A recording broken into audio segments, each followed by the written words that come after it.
Today's reading is in Numbers 11 through 13, starting with chapter 11.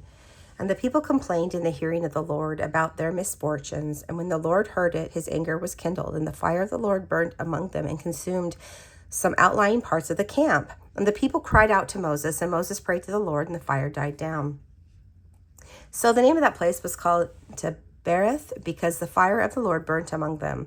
Now the rabble that was among them had a strong craving. And the people of Israel also wept again and said, "Oh, that we had meat to eat. We remember the fish that we ate in Egypt, that cost nothing, the cucumbers, the melons, the leeks, the onions, and the garlics. But now our strength is dried up, and there is nothing at all but this manna to look at." Now the manna was like coriander seed, and its appearance like that of bdellium. The people went about and gathered it and ground it in handmills, or beat it in mortars and boiled it in pots and made cakes of it. And the taste of it was like the taste of cakes baked with oil. And when the dew fell upon the camp in the night, the manna fell with it. Moses heard the people weeping throughout their clans, everyone at their doors of his tent, and the anger of the Lord blazed hotly, and Moses was displeased. And Moses said to the Lord, "Why have you dealt ill with your servant? And why have I not found favor in your sight, that you lay the burden of all this people on me? Did I conceive all this people? Did I give them birth, that you should say to me, 'Carry them in your bosom as a nurse carries a nursing child, to the land that you swore to give their fathers'? Here am I to get meat to give them all this people, for they weep before me, saying, 'Give us meat, that we may eat.' I am not able to carry all this people alone. The burden is too heavy for me. If you will treat me like this, kill me at once, if I find favor in your sight, that I may not see my wretchedness."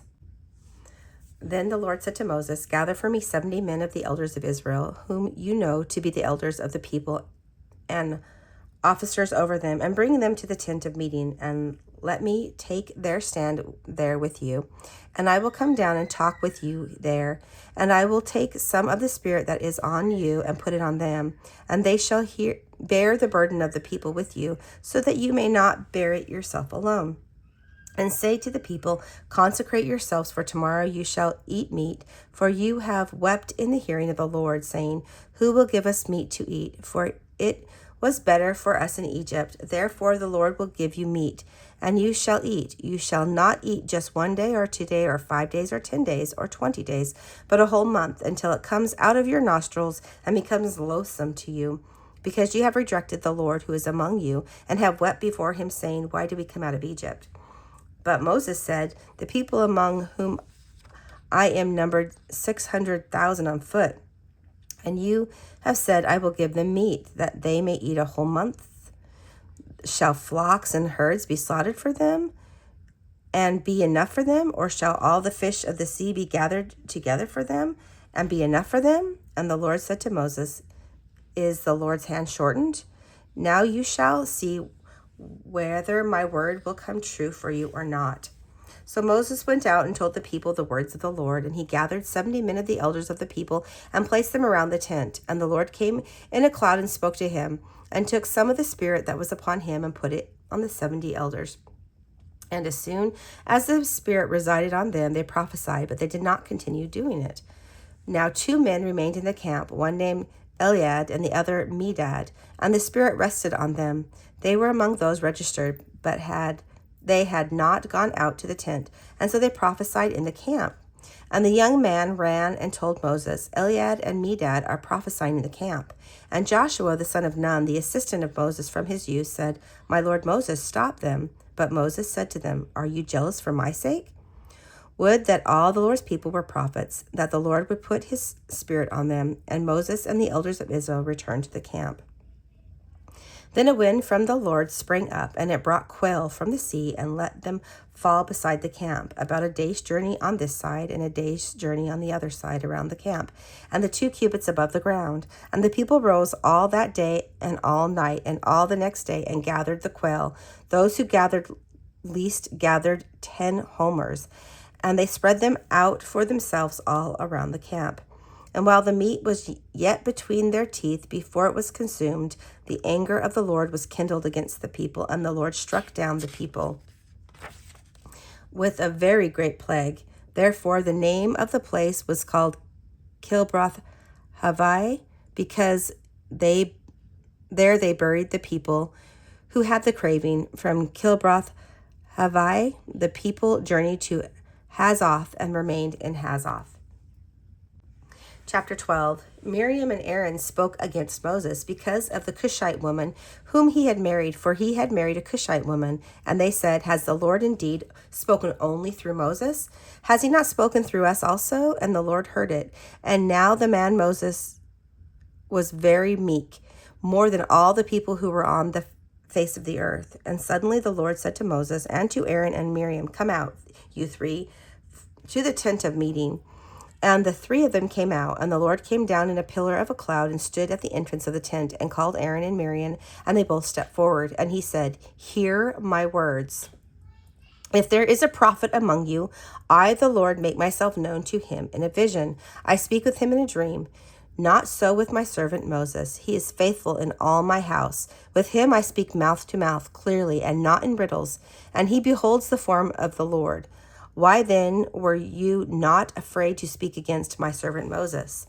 And the anger of the Lord was kindled against them, and he departed. Then the cloud removed from over the tent. Behold, Miriam was leprous, like snow. And Aaron turned to Miriam, and behold, she was leprous. And Aaron said to Moses, O my Lord, do not punish us, because we have done foolishly and have sinned.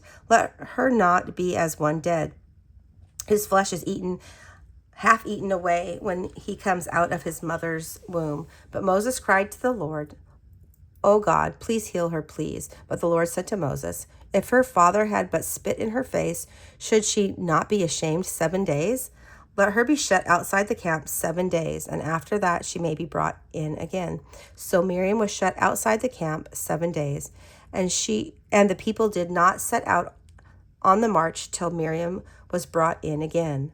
After that, the people set out from Hazoth and camped in the wilderness of Paran. Chapter 13. The Lord spoke to Moses, saying, Send men to spy out the land of Canaan, which I am giving to the people of Israel. From each tribe of their fathers you shall send a man, each one a chief among them. So Moses sent them from the wilderness of Paran, according to the command of the Lord, all of them men who were the heads of the people of Israel. And these were their names. From the tribe of Reuben, Shammua the son of Zachar. From the tribe of Simeon, Shaphath the son of Hori. From the tribe of Judah, Caleb the son of Jephunneh. From the tribe of Issachar, Egal the son of Joseph. From the tribe of Ephraim, Hoshea the son of Nun. From the tribe of Benjamin, Paltai the son of Raphu.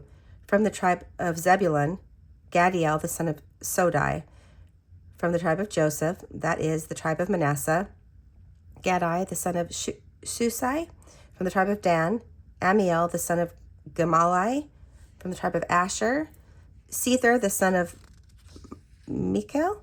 From the tribe of Naphtali, Nabai the son of Basai. From the tribe of Gad, Guel the son of Machai. These were the names of the men whom Moses sent to spy out the land. And Moses called Hoshea the son of Nun Joshua. Moses sent them out to spy the land of Canaan, and said to them, Go up into the Negeb, and go into the hill country, and see what the land is, and whether the people who dwell in it are strong or weak, whether they are few or many, and whether the land that they dwell in is good or bad, and whether the city that they dwell in are camps or strongholds, and whether the land is rich or poor, and whether there are trees in it or not. Be of good courage, and bring some of the fruit of the land.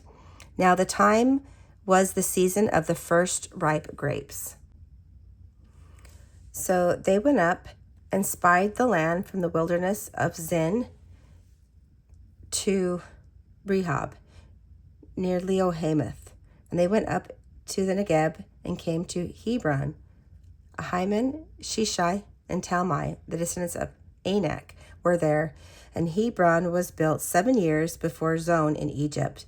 And they came to the valley of Eshcol and cut down there a branch with a single cluster of grapes, and they carried it on a pole between two of them. They also brought some pomegranates and figs. The place was called the Valley of Escol because of the cluster that the people of Israel cut down from there. At the end of 40 days, they returned from spying out the land. And they came to Moses and Aaron and to all the congregation of the people of Israel in the wilderness of Paran at Kadesh. They brought back word to them and to all the congregation and showed them the fruit of the land. And they told him, "We came to the land to which you sent us. It flowed with milk and honey, and this is its fruit. However, the people who dwell in the land are strong, and the cities are fortified and very large. And beside, we saw the descendants of Anak there. The Amalekites dwelt in the land of the Negeb, and the Hittites, the Jebusites, the Amorites dwell in the hill countries, and the Canaanites dwell by the sea and along the Jordan. But Caleb quieted the people before Moses and said, 'Let us go up at once and occupy it, for we are well able to overcome it.'